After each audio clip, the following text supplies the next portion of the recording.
కార్మికులకు శుభవార్త జర్నలిస్టు కావాలనుకుంటున్నారా? ఆంధ్రప్రదేశ్ తెలంగాణలో ఏఏబీ న్యూస్ ఛానల్ पर आप लोग को बताना जरूरी है क्योंकि आम आदमी पार्टी की तरफ से एक प्रेस कॉन्फ्रेंस हुआ है जिसमें आम आदमी पार्टी के जो मुख्यमंत्री भी हैं और नेता हैं वो कह रहे हैं ये सत्यमेव जयते। वो ये नहीं बता रहे हैं कि उनके 2 एमएलएज को बाकायदा उनके खिलाफ चार्जेस फ्रेम हुए हैं और ये बताने से वो कतरा रहे हैं और कह रहे हैं सत्य की जीत हुई है। और आम आदमी आपके विधायकों के खिलाफ आरोप हैं, ये आप सब लोग को पता है।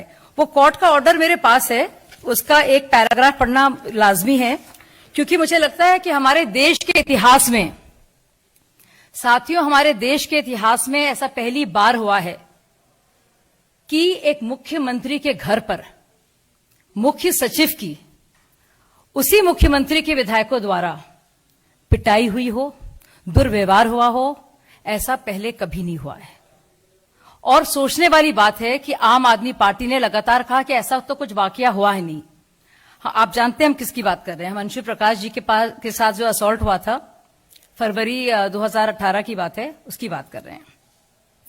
अब ये देखिए कि जो सचिन गुप्ता जी का कोर्ट है, एडिशनल चीफ मेट्रोपॉलिटन मजिस्ट्रेट, उसके अनुसार इस केस में मेरिट पाया गया, यानी कि जो केजरीवाल कह रहे थे कि ऐसा कुछ हुआ ही नहीं है, ये सब साजिश है, सब कुछ साजिश है, ये सही नहीं है। और उसका एक्सर्प्ट में पढ़ती हूं। In the statement given by VK Jain कौन है? सलाहकार अरविंद केजरीवाल के उस वक्त के, वो भी डैनिक्स के और आईएएस ऑफिसर रहे हैं।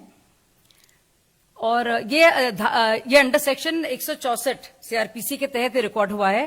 He stated that when he came back from the washroom, he saw 2 MLAs, namely Amanatullah Khan and Prakash Jarwal, by way of physically touching, pushing and putting hands on the chin of the chief secretary, and were asking him as to why he was not performing his duties. And during that incident, the chief secretary's spectacles fell down on the ground. में जो order आया है additional metropolitan magistrate का, उसका जो 95वां paragraph है उससे पढ़ती हूं आप लोगों के लिए। इसमें साफ साफ लिखा है कि वीके जैन, जो उस वक्त अरविंद केजरीवाल के सलाहकार थे, ये उनका लिखित स्टेटमेंट है जो कि सेक्शन 164 सीआरपीसी के तहत रिकॉर्ड हुआ है।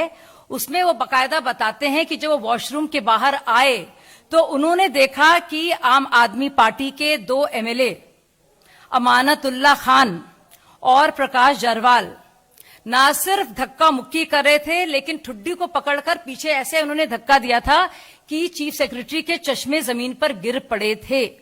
ये बाकायदा ये बयान दर्ज हुआ है और इस बिना पर इसको असॉल्ट माना गया है। तो केजरीवाल जी अगर कह रहे हैं इसमें कि ये सत्यमेव जयते है, देखिए सच की जीत हुई, और काफी न्यूज चैनल चला भी रहे हैं, ये तो खबर दे रहे हैं कि मुख्यमंत्री बरी हुए, उप मुख्यमंत्री बरी हुए, 11 उनके विधायक बरी हुए, लेकिन ये नहीं बता रहे हैं कि वो 2 लोग जो उनके विधायक हैं, जो वो तो बरी हुए नहीं है, उनके खिलाफ तो मामला बाकायदा उसमें तो चार्जेस फ्रेम हुए हैं। अब सुनिए इस बात को आप लोग। अब ये सवाल ये उठता है कि अरविंद केजरीवाल को ऐसी क्या जरूरत आन पड़ी थी, बावजूद इसके कि अगले दिन एक कैबिनेट मीटिंग शेड्यूल थी। उन्होंने रात के 12 बजे अपने मुख्य सचिव अंशु प्रकाश को रात में बुलाया, साथ में उन्होंने 11 विधायकों को भी बुलाया अपनी मौजूदगी में और अपने उप मुख्यमंत्री की मनीष सिसोदिया की मौजूदगी में। और इस सब का ब्यौरा कॉल डिटेल रिकॉर्ड्स में है कि उनके घर से सारे फोन हुए हैं और ऑफिशियल रेसिडेंस में 12 बजे के बाद आपने मुख्य सचिव को बुलाया। और बाद में तो कहा गया कि ये तो सिविल सप्लाईज के लिए ये सारा मामला हुआ है, लेकिन जो सप्लाईज के जो मिनिस्टर हैं उनको नहीं बुलाया गया।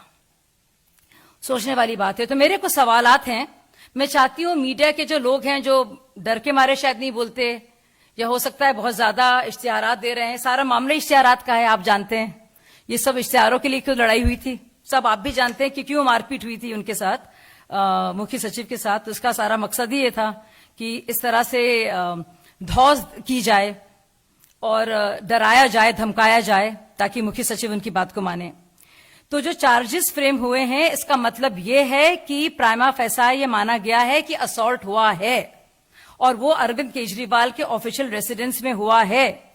ये बात को बताता है कि अरविंद केजरीवाल और मनीष सिसोदिया बिल्कुल झूठ बोल रहे थे, क्योंकि उन्होंने बाकायदा प्रेस कॉन्फ्रेंस करके कहा है कि ऐसा कुछ वाकया तो हुआ ही नहीं है।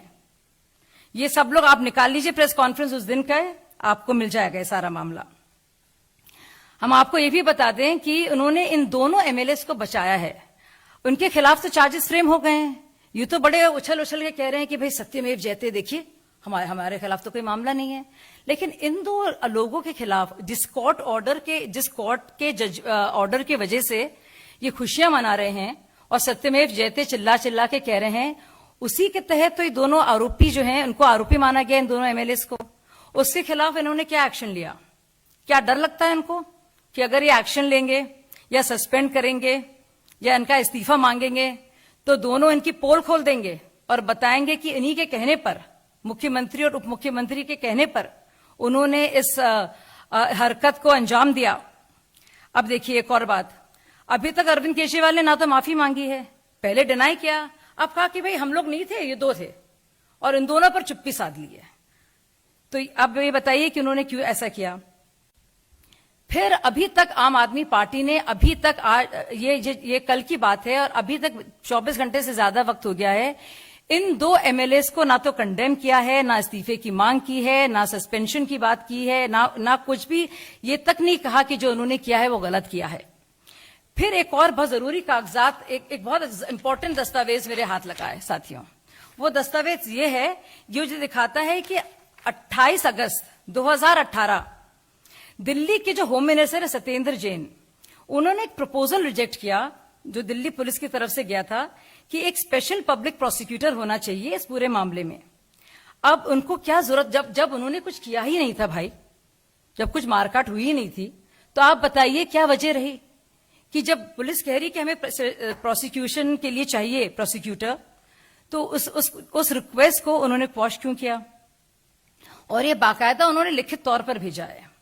तो उन्होंने बाकायदा प्रोसिक्यूशन ऑफ केस जो फास्ट ट्रैक कोर्ट में होना था, और जो रिक्वेस्ट पुलिस की आई कि सीनियर पब्लिक प्रोसिक्यूटर को लाया जाए और असाइन किया जाए प्रोसिक्यूशन डिपार्टमेंट में, तो सत्येंद्र जैन ने उस ऑर्डर को रिवर्स किया। तो अगर इतने ही सच्चे थे भाई, तो क्या जरूरत आन पड़ी थी? क्या मजबूरी थी? किस बात का खौफ था? किस तरफ जाएगा यह मामला? क्यों आपने ऐसा किया? तो यानी कि जो दिल्ली पुलिस चाह रही थी जिस प्रोसिक्यूटर को या किसी और को, वो नहीं होने दिया। इसके बावजूद ये ऑर्डर आया है जो साफ साफ कहता है, जो मैंने पढ़ के आपको सुनाया, और इसकी कॉपी मैं सबको आपको दे दूंगी। अब सवाल यह है कि 12 बजे रात को, जब कोई इमरजेंसी नहीं थी, दूसरे दिन कैबिनेट मीटिंग शेड्यूल थी, ये सब है, पब्लिक डोमेन में है, चीफ सेक्रेटरी को रात में क्यों बुलाया गया? साथ में 11 विधायकों को घर पर क्यों बुलाया गया? क्या कोई, आप बताइए, क्या कोई बाढ़ आई हुई थी? क्या कोई भूकंप था, जलजिला था? क्या अर्जेंसी थी? इसका जवाब अभी तक ना तो सीएम ने ना डिप्टी सीएम ने दिया है। अच्छा, अगर वो कह रहे थे, जो उन्होंने बाद में कहा कि हमें तो भाई सिविल सप्लाई के इश्यूज जो थे ना वो डिस्कस करने थे, तो आप ये बताइए जो मिनिस्टर हैं सिविल सप्लाईज के और सेक्रेटरी हैं सिविल सप्लाईज के, उन दोनों को क्यों नहीं बुलाया? सोचने वाली बात है। तो बार बार सत्यमेव जयते कहते रहते हैं, तो गांधी जी ने तो लिखी थी किताब ना, माई एक्सपेरिमेंट्स विथ ट्रूथ। इनकी किताब होगी माई एक्सपेरिमेंट्स विथ झूठ। बिल्कुल ट्रूथ और झूठ का उन्होंने ये कर दिया पूरा खेल। और आप देखिए कि और ये सारी की सारी बात क्यों हुई, तब से हो रही है। अभी भी चाहे ऑक्सीजन सिलेंडर्स की बात हो या कोविड रिलेटेड बात हो, इनको सिर्फ अपना गुणगान करना है, इश्तिहारात देने हैं बड़े बड़े रोजाना। तब भी वही मौजूद था, वही विषय था, और उसी की वजह से इतनी बड़ी कॉन्स्पिरेसी रची गई। और खैर संज्ञान लिया है, और हम आपको बता दें जो ऑर्डर है उसमें साफ साफ लिखा है, आप पढ़िएगा, इसकी कॉपी मैं आप सबको उपलब्ध कराती हूं, और इसमें साफ साफ लिखा है कि वीके जैन का जो रिटन बयान है अपने आप में वो जाहिर करता है कि ऐसा असॉल्ट हुआ है, उनको मुख्य विटनेस माना गया है। अब इसमें अमानतुल्लाह जी की और दूसरे प्रकाश जरवाल जी की जो प्ली है, जो उनकी तरफ से वो है कि भाई ये तो उनको तो सैंक्शन मिलना चाहिए प्रोसिक्यूशन के खिलाफ, क्योंकि ये क्यों तो ड्यूटी पर थे ही नहीं। लेकिन अगर ड्यूटी पे थे नहीं तो फिर रात में 12 बजे क्यों बुलाया? तो कुछ अपने ही चाल में फंस गए हैं। ये सारी चीजें हो जाएंगी। मैंने बड़ा स्टडी किया इसको और उस पार्टी से अच्छी तरह से वाकिफ हूं, उसकी फाउंडर रही हूं मैं, तो अच्छे से जानती हूं सारे शरारतें। तो मैं चाहती हूं कि ये सवाल ना सिर्फ मीडिया पूछे, दिल्ली के लोग पूछें और देश के लोग पूछें, क्योंकि देश के इतिहास में ऐसा पहली बार हुआ है जब कोई भी अफसर जो कि मुख्य सचिव हो अपने ही जो जिस स्टेट में वो जिसका वो है मुख्य सचिव अपने ही चीफ मिनिस्टर के ऑफिशियल रेसिडेंस पर उसकी मौजूदगी में उसके बुलाने पर 11 विधायकों और अपने ही डिप्टी सीएम के साथ उसकी मार पिटाई होती है, दुर्व्यवहार होता है और कभी तस्दीक नहीं किया जाता कि ऐसा हुआ है, डिनाय हो जाता है। फिर जब मामला बढ़ता है और कम से कम ये आता है कि 2 लोग इसमें आरोपी थे, वो मार रहे थे थप्पड़, तब ये क्या कहते हैं कि भाई हमारी जीत हो गई, हम नहीं थे। भाई आप नहीं थे, आपका घर तो था, आपकी मौजूदगी थी, आपकी हाजिरी में हुआ, आपको बाकायदा आपने बुलाया उनको, आपके घर से फोन गए, आपकी वॉच पर आपके बुलाने पर आप ही के विधायकों ने मारपिटाई की। किस लिए? कि आप ज्यादा से ज्यादा इशारात दें और आप धौस दिखाएं और उन्हें डराया धमकाया जाए मुख्य सचिव को, ताकि वो रिलीज कर दें। धन्यवाद।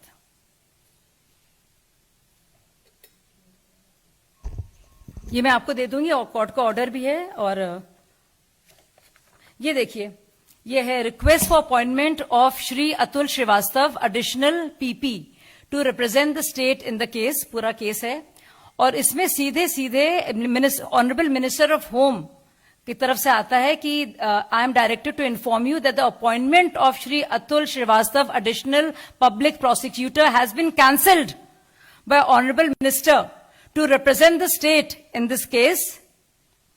Accordingly, the appointment of Shri Atul Srivastav will be withdrawn with immediate effect. अब किस बात का डर था? आपने तो कुछ किया ही नहीं था। अच्छा, अगर आपने कुछ किया ही नहीं था तो आपके ये 2 एमएलए क्यों हैं बताइए आप? और आपने एक्शन लिया है? क्यों बर्खास्त नहीं किया?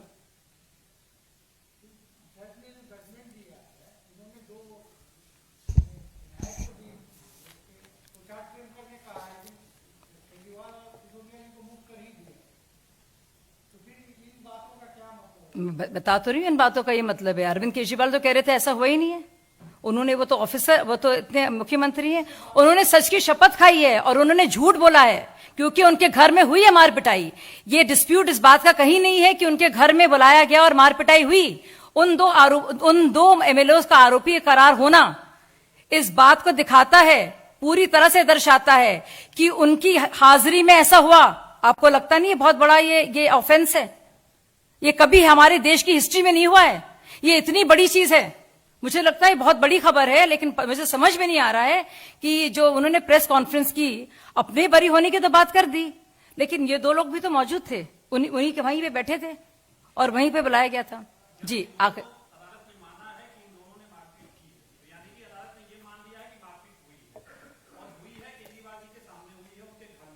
जी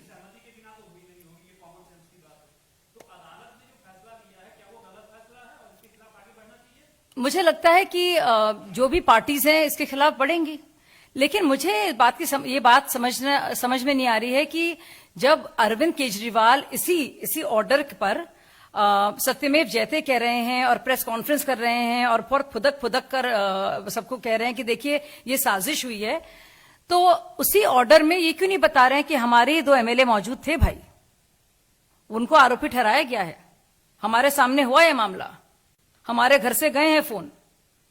ये भी बताएं कि उस वक्त इत्तेफाक से सीसीटीवी कैमरा 11:40 के बाद काम करना क्यों बंद हो गए थे, ये बताएं।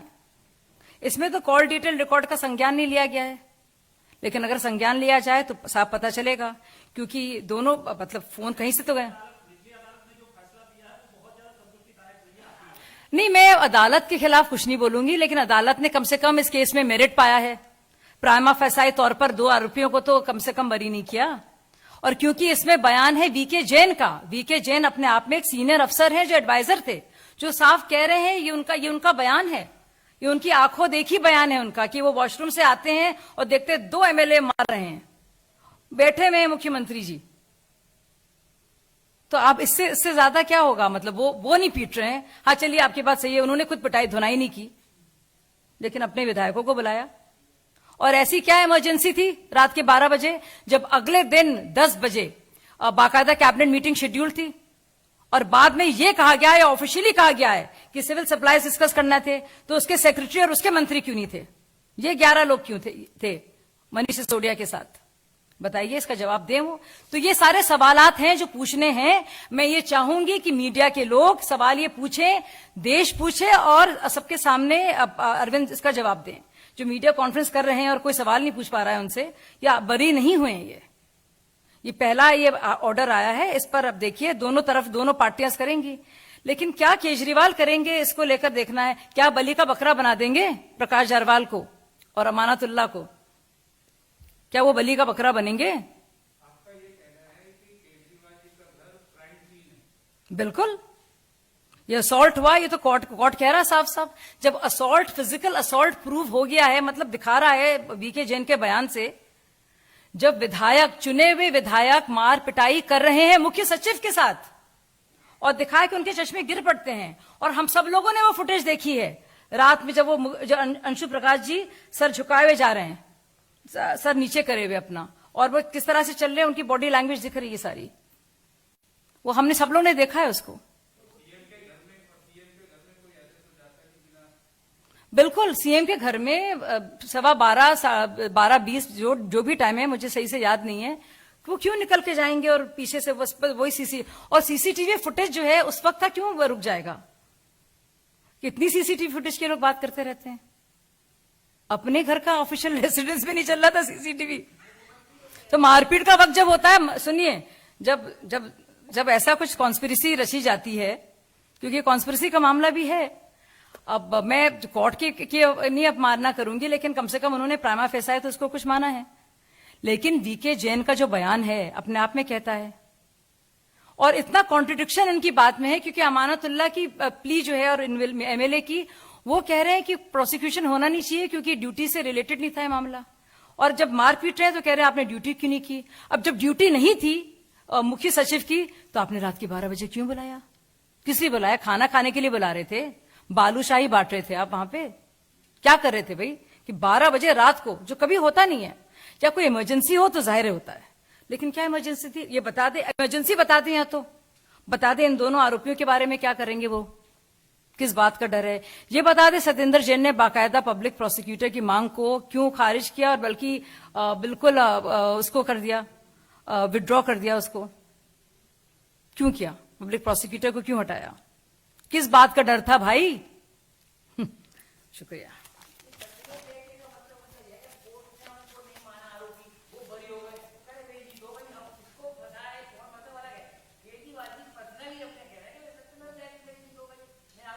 पर केजरीवाल तो कह रहे थे कि उनके घर में असॉल्ट ही नहीं हुआ, ऐसा कोई वाकया ही नहीं हुआ, पर असॉल्ट हुआ, उनके घर पे हुआ, उनके विधायकों ने मारा, उन्हीं के सलाहकार का स्टेटमेंट है रिटन, सेक्शन 164। नहीं तो कोर्ट अब आगे मामला, अब देखिए मामला होगा, दोनों पार्टियां करेंगी, पर ये तो कहे ना कि मेरे घर पर हुआ ये, वो तो अमानत। अब ये तो आप पूछिए उनसे, आप क्यों डर रहे हैं पूछने से? आप उनसे पूछिए कि मेरे 2 एमएलएज हैं, उन्होंने जो मारा पीटा है, मैं उनके खिलाफ ही एक्शन लूंगा। मैं तो देखिए, मैंने तो नहीं मारा पीटा, मैं तो बहुत मासूम